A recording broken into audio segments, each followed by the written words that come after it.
is Wayne. This is my 1991 Mariner Blue, first generation Miata. I bought it from an old lady. It was all stock, so I had a couple of friends, Arthur, helped me, and we'll build it to the way we like it. No restrictions, nothing about classing, whatever crap. So I wanted an exhaust, I wanted an intake, wanted wheels, tires, all the standard stuff you would do. It's cheap to modify compared to, like, say, a BMW or something. It's extremely cheap. And also, like, the return of that is you actually feel your modification, right?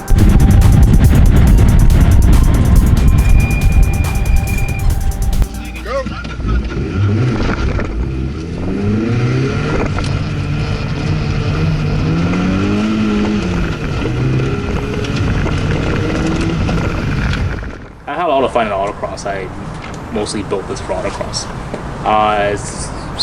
Arthur would say this feels raw. He's right.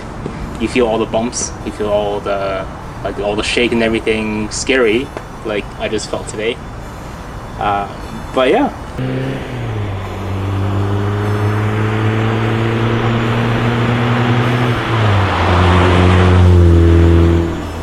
I think my favorite part of this car is the straight chassis. To be honest, not many people have that. There's so many. This is so old. It's like a 30-year-old car, right? Things scratches or rust.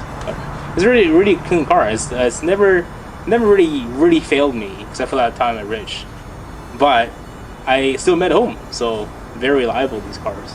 It wasn't hard to work on. It was the hardest thing we worked on. This was probably the transmission and the clutch, and that took a week. But everything else was easy, mostly because I didn't do any of it.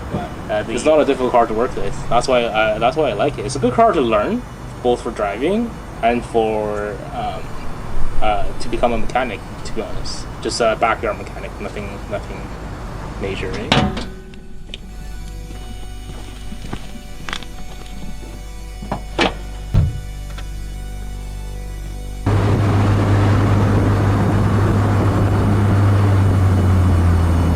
I do regret modifying it.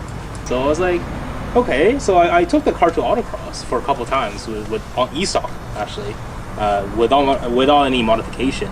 But it didn't feel like it handled flat. So it was like it had a huge body roll, and there was really big swings of momentum. I didn't really like that. But I shouldn't have modified it because I think to enjoy a car at its pure form is one enjoyment. Modifying it changes it. It's good. I wouldn't do it again, but I don't regret doing it. But it is, at the end of the day, it is sad when you have to sell it because no one obviously will want to buy the parts on it, so you had to part it out, which is pretty upsetting. So if I have to do it again, I'll probably leave it stock and just do minor changes.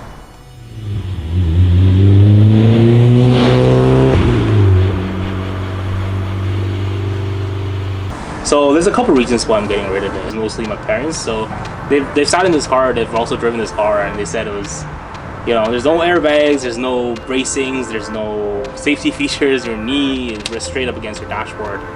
Really dangerous, which I think is a valid point. My parents sat in the car and they drove it. They're like, this is not a safe car. And when they drove beside an SUV that just looks like a tank, right, it's gonna run us over.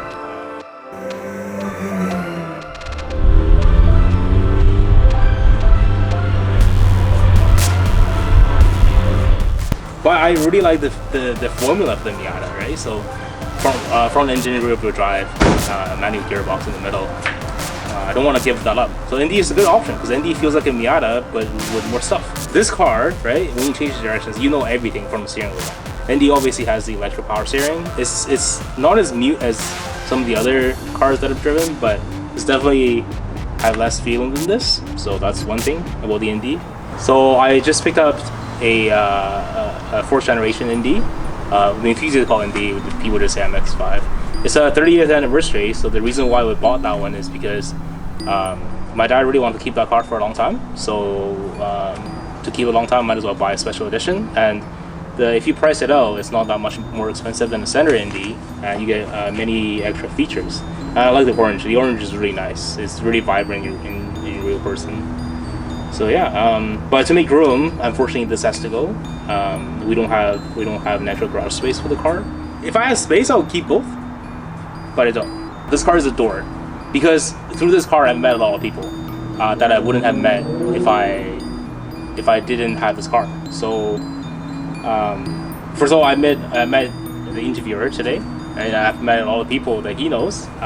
Many people in the car community I met, or many people in the autocross community I met. So this car opened the door for us. I've never lifted a wrench before this car. This is the first car that I worked on personally. I learned a lot from it. I think I'm more self-aware about how cars work, and also now when I get in trouble on the roadside, I know what to do now. So yeah, I think it's a good experience. So it doesn't, to me, it doesn't matter how much I sell this car for. It's already been a great experience. I'll lose money on it, but that's not something that I worry about, because I think whoever buys this car next is probably going to go through the same thing as me. Hopefully they'll treat the car well, but that's not up to me. It's up to them.